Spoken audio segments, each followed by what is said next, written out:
Welcome to Breakthrough Burnout, the bilingual podcast that helps you understand burnout better and gives you solutions to heal and live again. My name is Florence Parrow, and I am a sophrology practitioner, coach, author, and burnout expert. In this podcast, on my own or in conversation with other specialists, in French or in English, I'll help you understand the full picture of burnout to better avoid it or recover from it.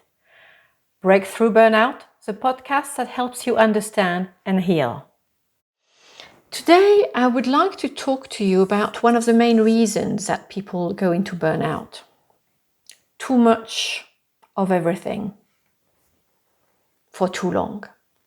Too much to do, too much work, too many activities, too many responsibilities, feeling completely overwhelmed with a really packed schedule.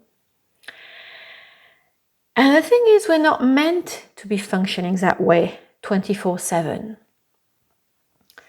We need time to recharge, to sort of reset the brain, to rest not just physically, but also with the mind. I mean, you could think about it in a way as, the brain needing time to sort out files in a way, as if you had on your desk loads of files and they've been piling up during the day, and before you're able to relax and unwind, you need to sort them out.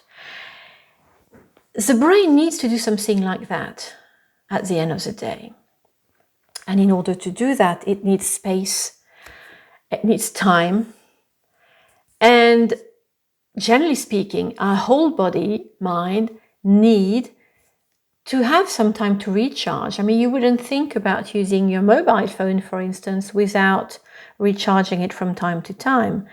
But we tend to do that, exactly that, with our brain, our body, and just sort of going. It cannot work that way, or not for very long. So, whether you're looking at avoiding burnout or you're recovering from it, you need to think about that as a priority. Taking breaks, learning how to recharge, learning how to rest, to work less. It doesn't mean you get less done. It means you do it in a different way. You pack less into your days. And therefore, you're in a better position to do what you're doing properly, with a fresh mind, with a fresh body.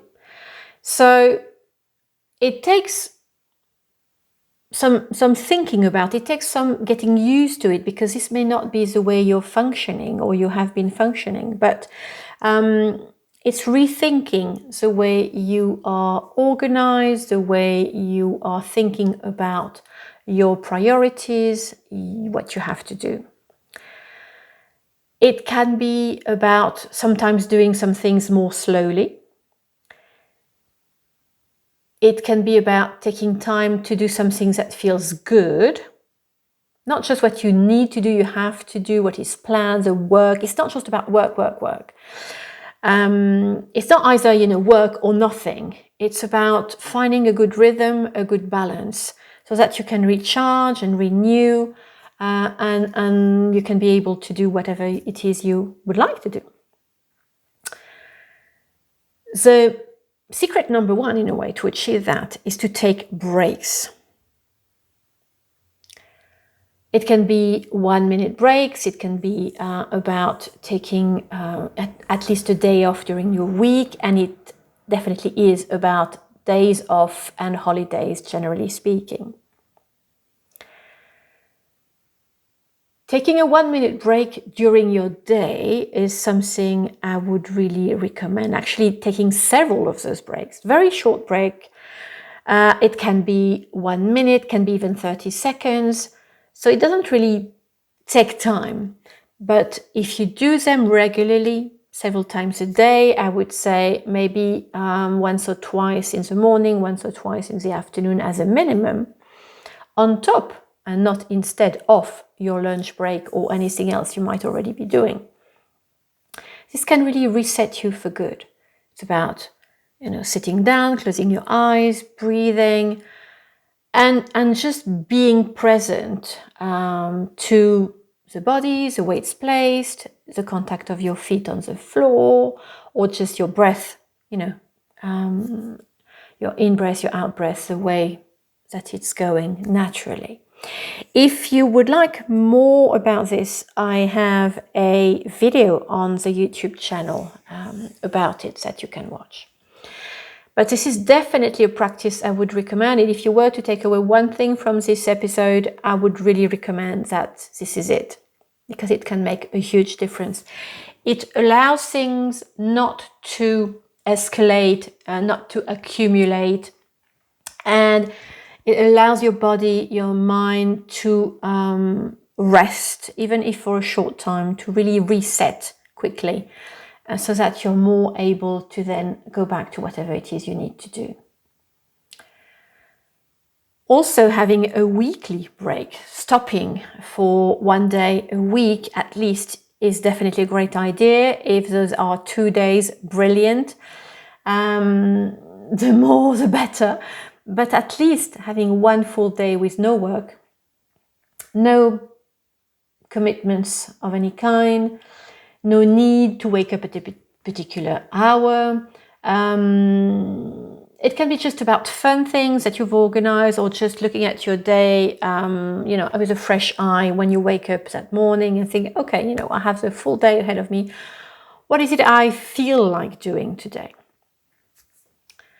And really taking the day at your own pace with really nice moments built in. And holidays, of course, are very important, and I'll come back to that in a moment. Also, it's about having activities that can recharge you. So not just work, work, work. Activities that you like doing, hobbies, or just something nice. Even, stopping to have a cup of tea can be a great idea. This taking time for activities that you like gives you more energy, more focus for the rest. Maybe you can, reconnect with a former hobby that you had, that you loved, and you haven't found time for it in a while. Or just simple things in everyday life that you like, that helps you feel good. It can be a good book. It can be going for a walk in nature, whatever that is. It doesn't have to be complicated. It doesn't have to be super long. And of course, if you're already extremely tired, it's not about deciding to go for a few days to, walk in the desert or climb a mountain or something. So something that makes you feel good, but that is not going to drain the little energy you have left, if this is how you're feeling at the moment. It's also very important to switch off properly at the end of the day. So take time to not just go directly from work into trying to fall asleep. And if you haven't already listened to the previous episode in English about sleep, I definitely recommend you do that if that's something that is complicated for you.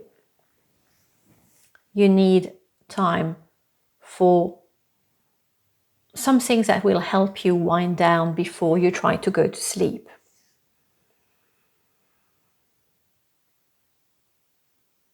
So I said I would talk about proper holidays.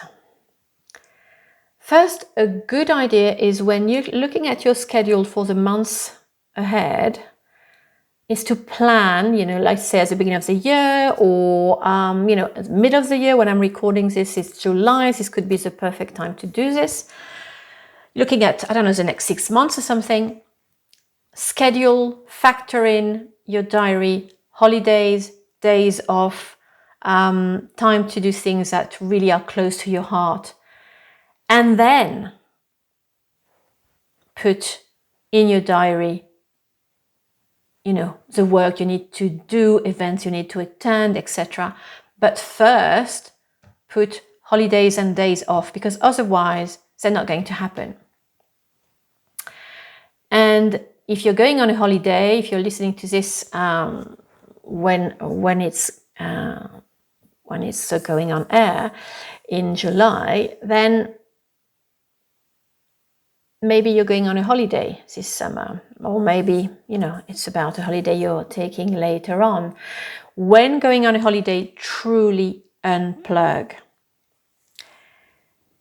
Being connected all the time to social media, news, your mobile phone in your hand, all that is not helping. It's very tiring. It's using energy you could be using for much more productive things, much more interesting things. Without you noticing, it is draining, and it's sort of accumulating with everything else you have to do, creating brain fog sometimes, even creating more overwhelm.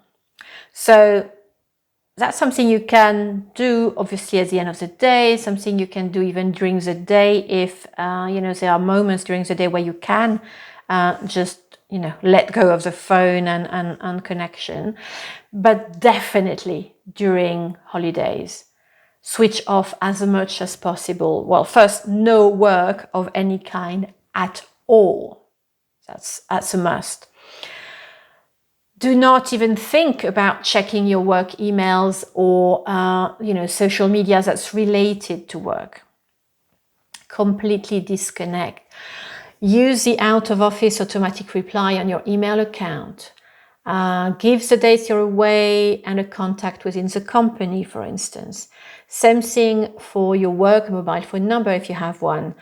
And leave the laptop at home. You will need to have your phone with you, of course, but switch it off as often as you can. Just, leave it somewhere safe in the place you are on holidays, and just, enjoy time without having it at hand. You could also use that time to catch up on sleep. So going to bed when you feel sleepy and waking up naturally without an alarm clock. So do not plan too many activities in your holidays either. Treat yourself to freedom, doing things at your own pace. Time to do things that you love that maybe you don't have much time for during the rest of the year. And maybe that could be a good opportunity to gain a few healthier habits during those holidays that may prove useful when you're back at work, to avoid going back on the sort of hamster wheel as if no rest had happened.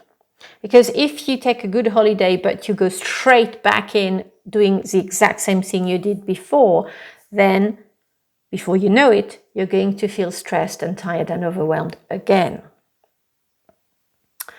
So these are a few ideas that I wanted to, sort of throw around for you, maybe to help you start changing the way you are organizing your days, and learning how to truly rest to recharge.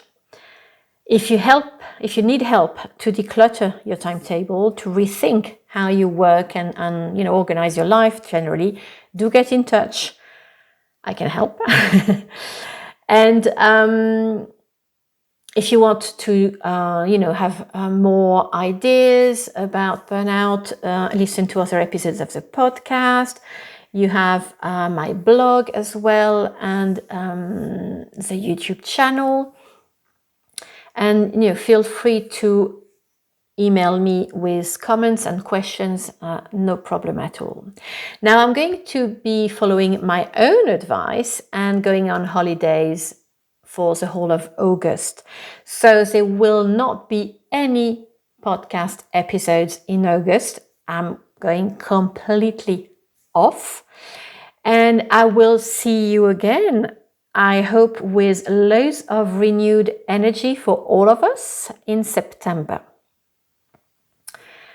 I will see you soon for an episode of Breakthrough Burnout, the podcast that helps you understand and heal.